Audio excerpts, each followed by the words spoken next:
See ya, X. We're on the road en route to Idaho. Whoop! Whoop, whoop. Gonna go get us some elks. Packed up, ready to go. Leaving the city behind. And we'll try to catch some elks.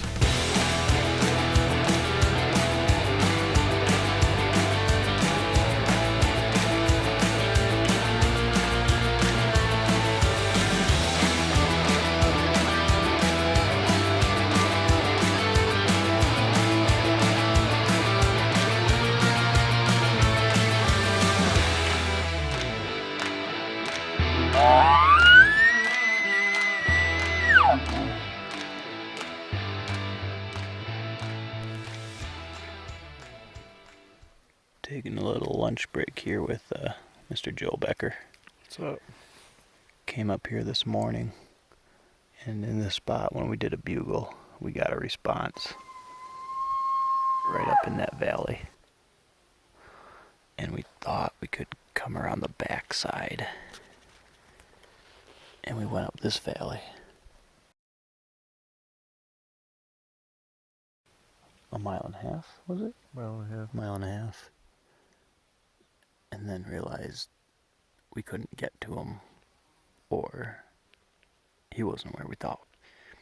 So we came back down, bugled again, and he's still there. Much closer than I think we ever realized. We went on a wild goose chase into a dead end. Came back and realized, yeah, he's just bedded down right there. We've now committed ourselves for the rest of the day in this spot because it's 3 miles into this place from the truck or so. Yeah, that sounds right.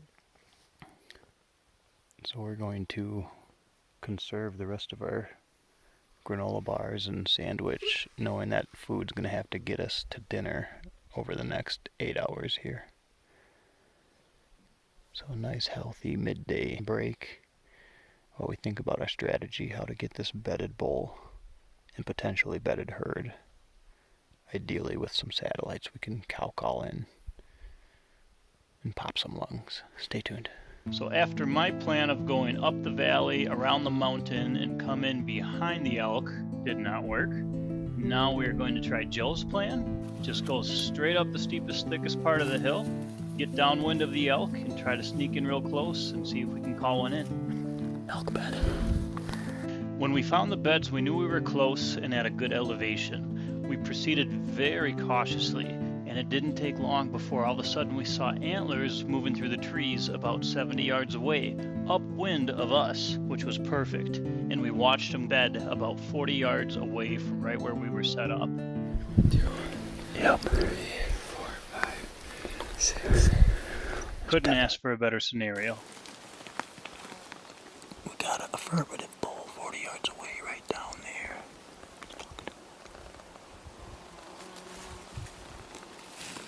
Joe's gonna make a move and try to get closer.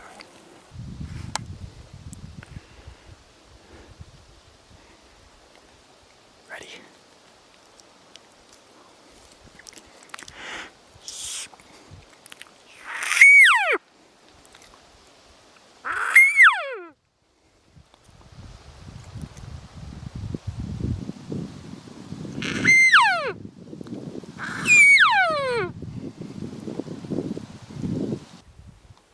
We let out a couple cow calls, and this bull, which is bedded 40 yards away, definitely would have heard us. So now it's just a game of patience. Let's just wait, and let's hope that he gets curious and decides to come investigate. So we waited. Give him time. Give him time. And we waited. In what seemed like, and might have actually been, probably about 15 minutes. Until finally, I see the antlers start to move again.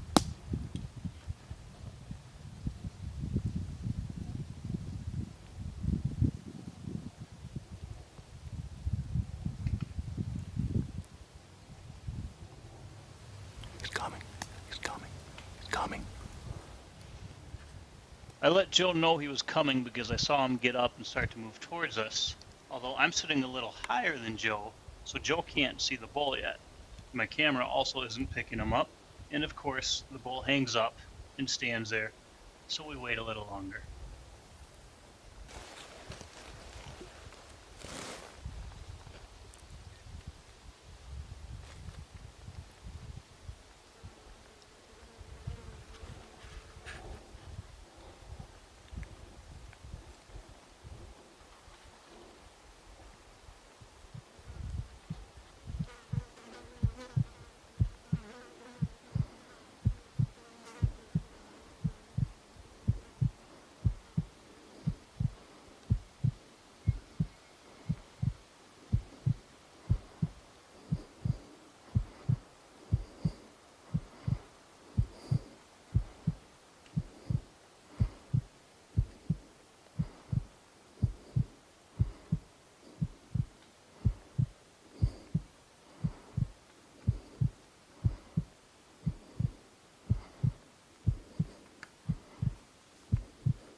I saw him kind of late. But, I mean, he took those couple steps and stopped, and then he kept going again.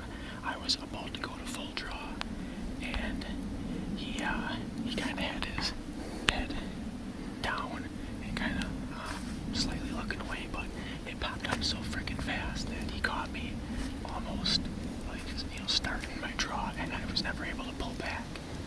So he sat there and looked at us, and I don't think the wind ever hit him, but yeah, the wind stayed good the whole time. Yeah. We needed him to look the opposite direction. It was like the only chance. And that had to be what, like 20 yards? 25 maybe. That archery with the dead water front, that was 28, so this one, yes. I mean, I was using top pin all day long. Oh, it was top pin for sure. Saying 23 yards. But yeah, playing at 20 with, How's your blood pressure? I like didn't even look at horns. Like, I have no idea. It was a good ball. It was a good ball. I didn't count, but his brow tines were pretty nice. We have very good footage. We can count the points later on. It was just like, shooter, yes, done. Oh my god, dude. Hey, do you remember me telling you, you gotta get 10 opportunities before the stars align? We had some factors against us there. The brush, he had us pinned down. He was phasing us. It was just, we played it perfect. The wind is perfect coming. We are downwind of him. We called him 10 yards closer, just like we needed. He had us pinned down. Instead of going that way, if he would have come out this side, you fucking had him. As soon as his eyes were behind this tree, you could have drawn and crushed him. But you can't control which way he's gonna come, so we did everything we could.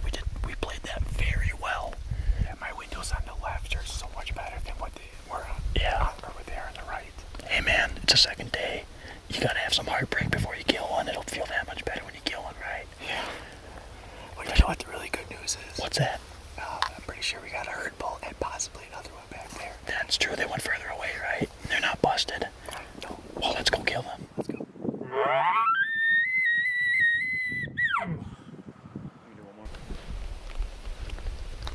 I got Joe is behind me right now, trying to cow call. We believe there's a bull, maybe two. Maybe a herd is bedded down below me. Joe's trying to call them up to me. The wind is in our face. The wind is good.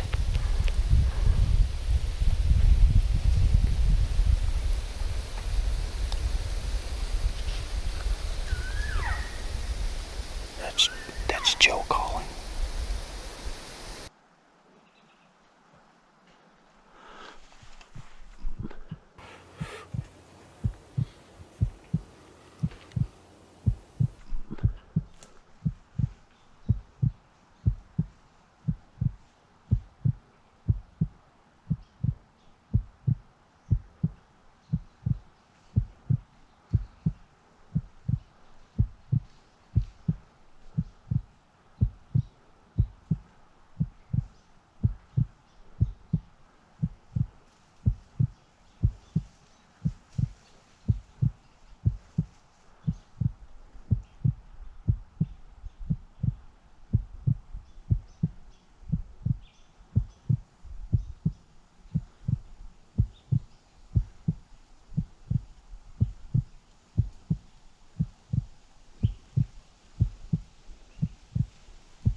Joe was up there cow calling and nothing was happening. We could hear the other bull down there chuckling, wanted us to come to him.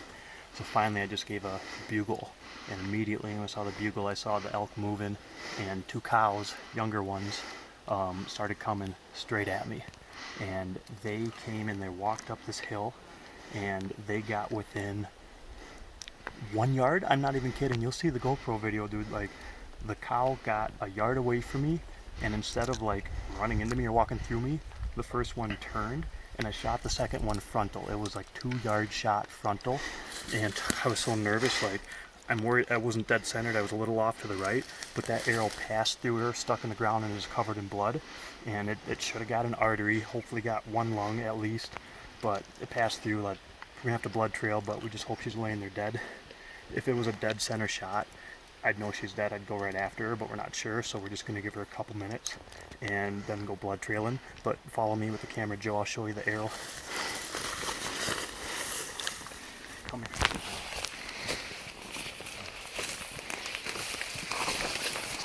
Oh my gosh. She's right here and just passed through, stuck in the ground, arrows covered in blood. Dude, I had to have cut. There's blood right here. Blood right here. I had Blood to on the ground. cut an artery or something at least. I mean, that thing zipped right through her chest cavity and into the ground, so it had to kill her. So stay tuned for more. We're gonna give her just a few minutes and let my adrenaline settle down, and we'll go blood trailing. Heck yeah. Alright, we haven't even looked for my cow yet, and we hear another bugle and more cows, so Joe's gonna go try to get closer to him.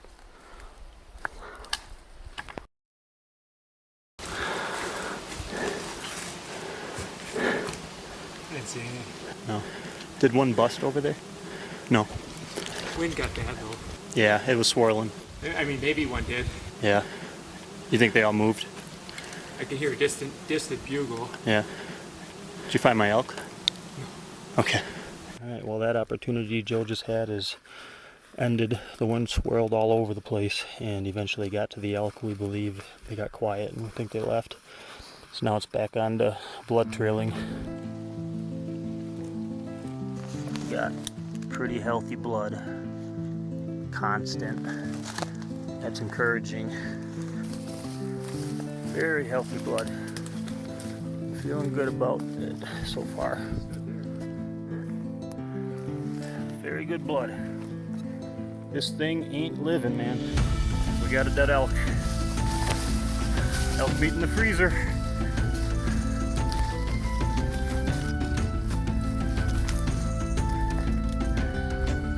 There's an elk, as suspected, a smaller one, but nonetheless, elk in the freezer.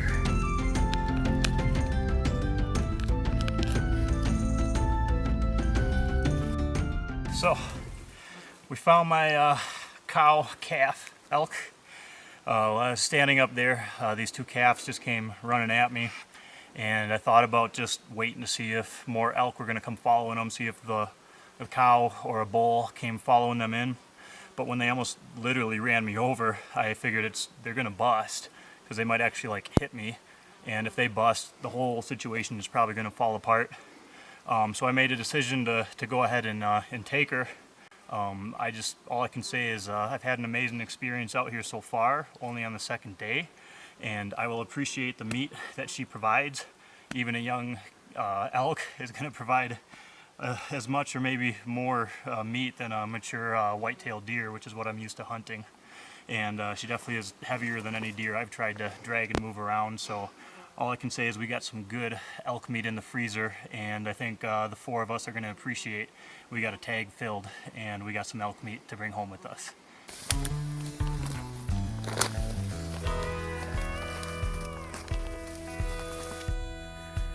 Oh, I'm trying to pack my elk out of what might be the thickest, steepest part of the state, but we're making it.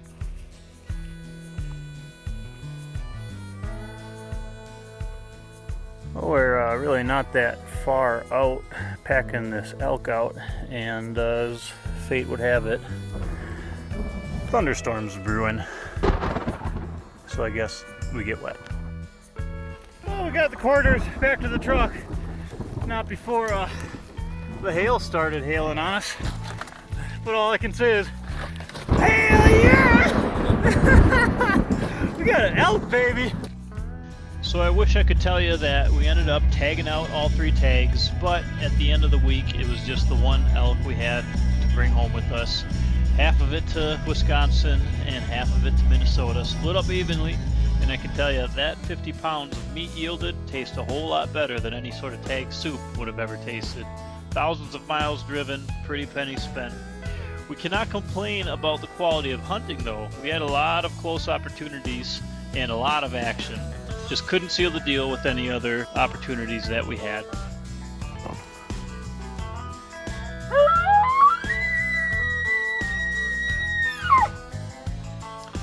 One challenge we found shooting an elk on the second day of an 11-day trip was keeping the meat from spoiling when it was getting up to 70 degrees during the day and everywhere was sold out of dry ice. It took some careful coordination of hanging the meat up overnight to keep it away from predators and to get it to dry out real well, and then moving the meat back into the coolers during the day with wet ice, however needing to keep the meat up out of the meltwater so it wasn't sitting in a pool of liquid, and still at the end of the day the meat would be inevitably in some drain blood soaking wet, so we had to keep hanging it up overnight to get it dry out as much as possible, and we ended up having 0 meat spoilage. Now for the icing on the cake, about as good as it gets for, you could call it mountain veal, as someone on Facebook mentioned. Got Ben Wernberg here, Shoot to Grill, helping me out. Some delicious wild game elk meat for the freezer. You bet. Very special thanks to Ben Wernberg from Shoot to Grill. He came along on the trip with us even though he was not fortunate enough to draw a elk tag like the other 3 of us. He was our designated caller, designated cameraman. The man's an absolute saint for spending the time, the vacation time, the money to drive out here. We're going to make sure Ben gets a tag for next year because I owe him big and I'd like to call a big bull right into his grill. And thanks to Ben also for all these time-lapse and wildlife videos that he provided, which I'm using in this episode as you see here. And thank you for watching. It was my pleasure to share the thrills that we had hunting public land archery elk out in Idaho.